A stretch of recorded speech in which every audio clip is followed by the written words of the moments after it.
ድንበር ላይ ጦርነት ተቀሰቀሰ። በትግራይ አዲስ ፕሬዝዳንት ተሾመ። የመካከለኛው ምስራቅ ጦርነት ተፈጸመ። ሰበር ዜና ኢትዮጵያ በድጋሚ ወረራ ተፈጸመባት። የሱዳን ጦር ቀይ መስመሩን አልፎ የኢትዮጵያን ድንበር ጥሶ ገብቷል። በሁለቱ ሀገራት ድንበር ላይ ከፍተኛ የጦርነት ነበልባል ተቀስቅሷል።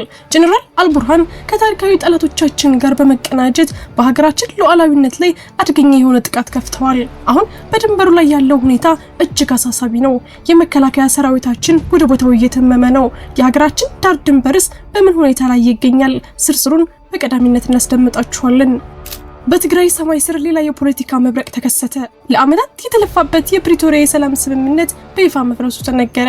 በአክሱም የመሸገው የህወሓት ማዕከላዊ ኮሚቴ የጀነራል ታደሰ ወረደን አስተዳደር እንደማይቀበልና ዶክተር ደብረጽዮን ገብረ ሚካኤልን ወደ ስልጣን ለመመለስ መወሰኑን ይፋ አድርጓል። ይህ ውሳኔ ክልሉን ወደ ለየለት የእርስ በርስ ግጭትና ወደ ቀደመው የጦርነት ድባብ እየመለሰው ይገኛል። ሙሉ መረጃውን ይዘን ቀርበናል። ከውጭ ዜና የመካከለኛው ምስራቅ ታሪክ ተቀየረ። ከእኩለ ሌሊት ጀምሮ መላው ዓለም ትንፋሹን ወጥቶ ሲጠብቅ የነበረው ታላቅ ክስተት ተፈጽሟል። በእስራኤልና በሊባኖስ መካከል ለሳምንታት የዘለቀው ደም አፋሳሽ ጦርነት በድንገት ቆሟል። ፕሬዝዳንት ዶናልድ ትራምፕ መልካም ነገሮች እየሆኑ ነው ሲሉ ያበሰሩት ይህ የተኩስ አቁም ቀጠናውን ወደ አዲስ ምዕራፍ እየመራው ነው ወይስ ለከፋ ጦርነት ዝግጅት? ዝርዝር ዘገባውን ይዘናል። አብራችሁን ቆዩ። ሰላም ውድ ቤተሰቦች እንደምናላችሁ። ይህ ዜና ላፍታ ነው። ቪዲዮውን ላይክ በማድረግ ይጀምሩ እያልን ወደ ዝርዝር ዜናዎች አለፍን። ሰበር ዜና የኢትዮጵያ ዳር ድንበር በድጋሚ ተደፈረ። የጀነራል አልቡርሃን ጦር የኢትዮጵያን ሉዓላዊነት በመጣስ ድንበር ጥሶ መግባቱ ተሰማ።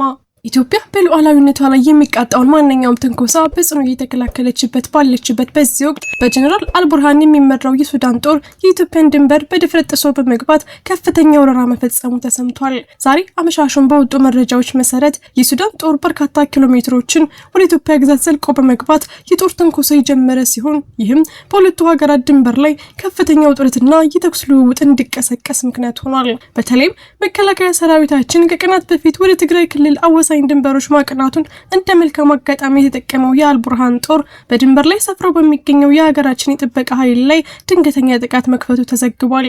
መቀመጫውን ፈረንሳይ ያደረገው ታዋቂው አፍሪካን ኮንፊደንሻል እንደዘገበው ይህ የሱዳን ጦር ትንኮሳ ዝም ብሎ የመጣ ሳይሆን ከጀርባው የኢትዮጵያ ታሪካዊ ጠላቶች የሆኑት ግብጽና ሻቢያ በቀጥታ እጃቸው እንዳለበትና ድጋፍ እያደረጉለት መሆኑን ጭምር አጋልጧል። ጀነራል አልቡርሃን ኢትዮጵያ አማጽያንን ታሰልጥናለች፣ ታስታጥቃለች በሚል በተደጋጋሚ ሀገራችን ሲሆን እጅ ሊቆየ ቢሆንም አሁን የፈጸመው ግልጽ ወረራ ግን የኢትዮጵያን ትዕግስት የፈተነና ቀይ መስመር የረገጠ ድርጊት ሆኖ ተመዝግቧል። ከዚህ ቀደም በተመሳሳይ መልኩ የኢትዮጵያን ሉዓላዊነት በመድፈር በመከላከያ ሰራዊታችን ላይ ጥቃት ፈጽሞ የነበረው የህወሓት ኃይል በወቅቱ በጀግናው ሰራዊታችን ብርቱ ክንድ አይቀጡ ቅጣት ተቀጥቶ ከኢትዮጵያ መሬት ተጠራርጎ መውጣቱ ይታወሳል። ሆኖም ግን የሽንፈት ቁስሉ ያልሻረውና የባዕዳን ኃይሎች ተላላኪ የሆነው የአልቡርሃን ጦር ዛሬም ዳግም የሀገራችን ዳር ድንበር በመድፈር ሰላማዊውን ድባብ ወደ ጦርነት ቀጠናነት ቀይሩታል።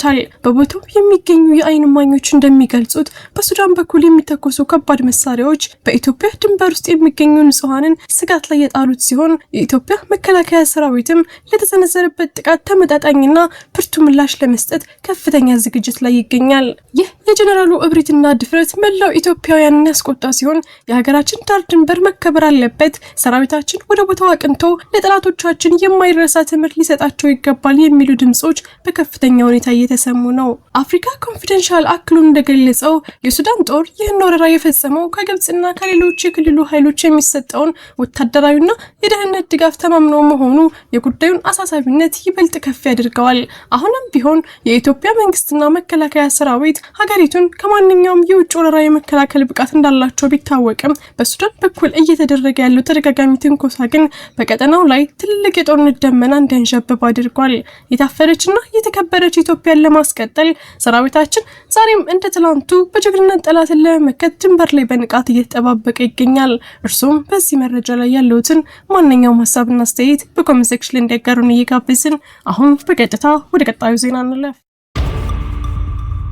በትግራይ ፖለቲካዊ መልክዓ ምድር ላይ ያልተጠበቀ የመሬት መንቀጥቀጥ ተከሰተ። ህወሓት በይፋ ጊዜያዊ አስተዳደሩን አፈረሰ። የኢትዮጵያ ፖለቲካ ሌላ አስደንጋጭ ምዕራፍ ውስጥ መግባቱን የሚያመላክት ሰበር መረጃ ከአክሱም ከተማ ወጥቷል። ላለፉት ቀናት በአክሱም ከተማ ሲካሄድ የነበረውና በከፍተኛ ውዝግብ የታጀበው የህወሓት ማዕከላዊ ኮሚቴ ስብሰባው መጠናቀቁን ተከትሎ የክልሉን ብቻ ሳይሆን የሀገሪቱን ሰላም ጥያቄ ምልክት ውስጥ የሚከት ውሳኔ መተላለፉ ተረጋግጧል።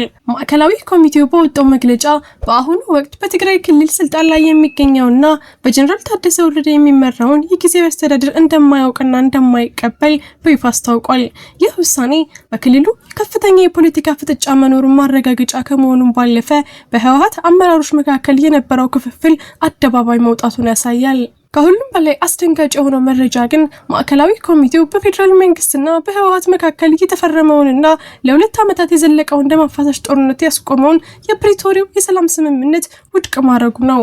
ድርጅቱ ወደ ቀድሞ አቋሙ ለመመለስ መወሰኑን ማሳወቁ በትግራይ ህዝብና በኢትዮጵያ ላይ የተጋረጠው የጦርነት ስጋት ዳግም እንዳያንዣብብ አድርጎታል።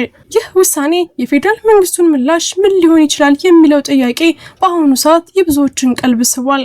የሰላም ስምምነቱ መፍረስ ማለት ክልሉ ዳግም ወደ ለየለት ግጭትና ማግለል ሊገባ ይችላል የሚል ከፍተኛ ስጋት በፖለቲካ ተንታኞች ዘንድ እየተሰነዘረ ይገኛል። በተጨማሪም ማዕከላዊ ኮሚቴው ዶክተር ደብረጽዮን ገብረ ሚካኤልን የክልሉ ፕሬዝዳንት አድርጎ ለመሾም ሀሳብ ማቅረቡ ተሰምቷል። ይህ ሹመት በተግባር ላይ ከዋለ አሁን ስልጣን ላይ ካለው የጌታቸው ረዳ አስተዳደር ጋር ቀጥተኛ የሆነ የኃይል ፍልሚያ ሊፈጥር እንደሚችል ይገመታል። በትግራይ ክልል ውስጥ 2 መንግስት የመመስረት ያህል የሚቆጠረው ይህ እርምጃ የክልሉን የጸጥታ ኃይሎች ለሁለት ሊከፍል የሚችል አደገኛ አካሄድ መሆኑ ተመልክቷል። የአክሱሙ ስብሰባ ውጤት በትግራይ ፖለቲካ ላይ አዲስ የመሬት መንቀጥቀጥ የፈጠረ ሲሆን በቀጣይ ቀናት በመቀሌና አዲስ አበባ የሚወሰዱ እርምጃዎች የሀገሪቱን መጻኢ ዕድል የሚወስኑ ይሆናሉ። ቪዲዮአችንን ላይክ ማድረግ አይርሱ እያልን ወደ ውጭ ዜና አለፍን። በእስራኤልና ሊባኖስ መካከል የታሪካዊ የተኩስ አቁም ስምምነት ተጀመረ። በመካከለኛው ምስራቅ ለሳምንታት የቀጠለው አስከፊ ጦርነት ትልቅ መቋጫ አግኝቷል። በእስራኤልና በሊባኖስ መካከል የተደረሰው የ10 ቀን የተኩስ አቁም ስምምነት በትላንትናው ዕለት ከእኩለ ሌሊት ጀምሮ በተግባር መዋል ጀምሯል። ይህ ስምምነት ለ10 ቀናት ብቻ የሚቆይ ቢሆንም የአሜሪካው ፕሬዝዳንት ዶናልድ ትራምፕ እንደገለጹት ስምምነቱ ለረጅም ጊዜ ሊራዘም እንደሚችልና ዘላቂ ሰላም መንገድ እንደሚከፍት ተስፋ ተጥሎበታል። የእስራኤል ጠቅላይ ሚኒስትር ቤንያሚን ኔታንያሁ ይህንን ስምምነት ታሪካዊ የሰላም እድል ሲሉ የገለጹት ቢሆንም እስራኤል ግን አሁንም በደቡባዊ ሊባኖስ 10 ኪሎ ሜትር ዘልቃ በመግባት የደህንነት ቀጠና እንደምትይዝ አስታውቃለች። ይህ የኔታንያሁ ውሳኔ ግን በኢራን ከሚደገፈው ሄዝቦላ ፍላጎት ጋር የሚጋጭ ነው።